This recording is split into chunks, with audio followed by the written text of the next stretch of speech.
Hello, students. In this short PowerPoint, we are going to look at some applications with right triangle trigonometry, largely through the use and relationship of the ratios that exist, the Pythagorean theorem, and then inverse trig functions. So in this first example, we're asked to find the missing side lengths and angles. Now, we already know that we have a 90-degree angle in here and a 60-degree, so we just would subtract those from 180 and get that the remaining one is 30. Of course, when you see a 60 and you already know there's a 90, you automatically know the other one is a 30. Now, to find your missing side lengths, you can use the relationship that exists between 30, 60, 90, meaning that your short side is half of the hypotenuse, which would be 5, and then that the long side is the short side times square root of 3, which would be 5 square root of 3, which we see over here. Or if you don't want to memorize that, no problem. You can go ahead and set up some trig ratios. Well, we know the sine of 60 would be opposite over hypotenuse. That would give us y over 10. We would simply then multiply 10 times the sine of 60, and that would give us that y is roughly approximate to 5 square root of 3. Or if you went through all of your algebra there, you would also have 10 times the square root of 3 over 2. Now, if you're using your calculator, it's going to give you decimal values. This would be from the unit circle.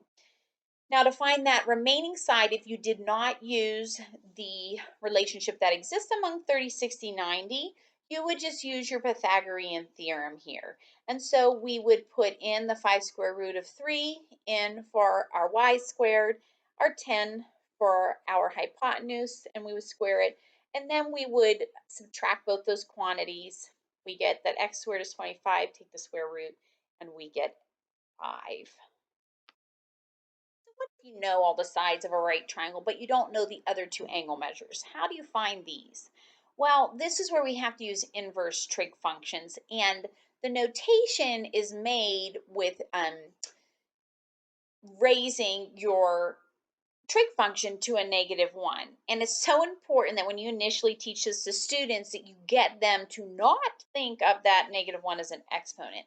It may look like an exponent, and thus some students might think that that means 1 over sine of z, and that's not true because we know that 1 over sine of z is cosecant of z. So they need to differentiate this notation completely from that of exponents. That -1 just means that we are going to find the angle measure that corresponds with a sine value of z. Or if you're looking at the bottom, we're going to find the angle measure that corresponds with a cosine value of z or a tangent value of z. And you're going to base your use of cosine, tan, and sine based on the ratio values that you were given in a particular setup or model. And we'll look at an example next to decide what we want to do. With a very basic example, let's say we need to find angles A and B given the following right triangle. Now we have all of our side lengths here. So we can use anything. We could use inverse of cosine, inverse of sine, inverse of tan. It's totally up to you. You just need to make sure that you set it up correctly. So if you're going to use A as your reference angle and sine as your function, you know that the sine of A would be opposite over hypotenuse, which would be 6/10. If you take the inverse sine of 6/10, that's going to give you a degree measure of 36.9 degrees. So that would be the value of angle A. And then to find B, we simply subtract from 180. But again, you could have, instead of use sine, you could have used cosine and done adjacent over hypotenuse. And so you would have inverse of 8/10, and that's going to give you the same exact angle measure that you just received. But the fact of the matter is when you have all of the side lengths, you're at liberty to use any of the inverse trig functions to solve for your various angle measures. Right triangle, we're asked to solve for y by solving the other right triangles that are in the figure, because y comes from a triangle that is not right. But x corresponds to this small right triangle at the bottom, and a corresponds to the overall large right triangle. Now, what you do notice down here is that this full angle is 61.2 degrees, and then this little angle here is 22.8 degrees. So that's one thing I wanted to point out. Here's the deal. Y is going to be equal to A minus X. So we need to find both of those, and we can do that by setting up a couple easy trig ratios, and we will look at that in the next slide. Okay, so to first find A, we're going to set up a ratio using tangent because we know that the angle measurement of A is 61.2 and its tangent would be A opposite over adjacent, which would be 150. So we just have one missing value, which would be A. So we set up that tan ratio, and we have tan of 61.2 equals A over 150. We multiply 150 by the tangent of 61.2, and that gives us that A, or the height from C to B, length from C to B, is about 272.8 meters. Now to find X, we do the same thing, but we now refer to the smaller angle here, and we set up that tan ratios. Tan of 22.8 equals X over 150. We multiply the tan of 22.8 times 150, and we get that X is approximately equal to 63.1 meters. We simply would subtract these two values to get our Y, and we get that Y is approximately 209.7 meters.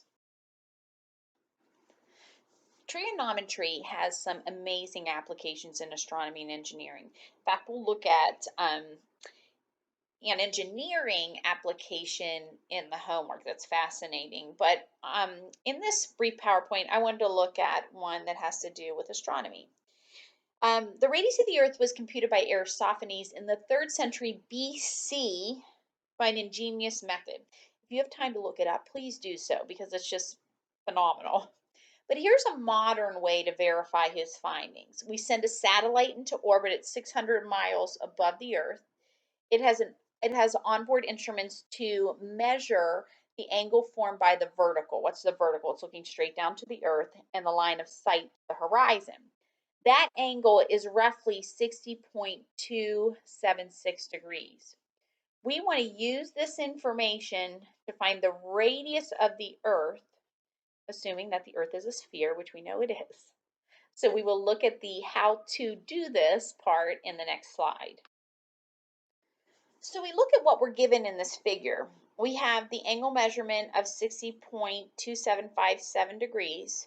We're looking to find the radius. Now that R is directly opposite of it, but we also have that R involved in the full length of the hypotenuse because that perpendicular that was dropped, the line of sight, its measurement of 600 miles is that just above the Earth. So it's from the Earth's surface to the satellite, but the remaining distance would be the actual radius. So the full length of our hypotenuse is R plus 600. That's okay to have two unknowns because they're the same unknown. But we could use the sine function then to set up a ratio to allow us to solve for R. We would have sine of 60.2757 equals R divided by the quantity R plus 600. Now we'll actually find the sine of 60.2757. Make sure you're in degree mode now as opposed to radians if you were in that at some point. And you get 0.86842. That equals that ratio of R divided by the quantity R plus 600. We're going to cross multiply. When we cross multiply, we have to multiply the R in the bottom times 0.86842 and the 600. So on the left-hand side, we have 0.86842R plus 521.05, and that equals R. We simply subtract the 0.86842R from both sides. That gives us 521.05 equals 0.13158R. We divide by the 0.13158, and we get that the radius is approximately equal to 3,959.9 miles. It's a very accurate, high-tech way to do this, but if you have time, check out Aristophanes' way of measuring this radius back in the 3rd century BC, which blows my mind.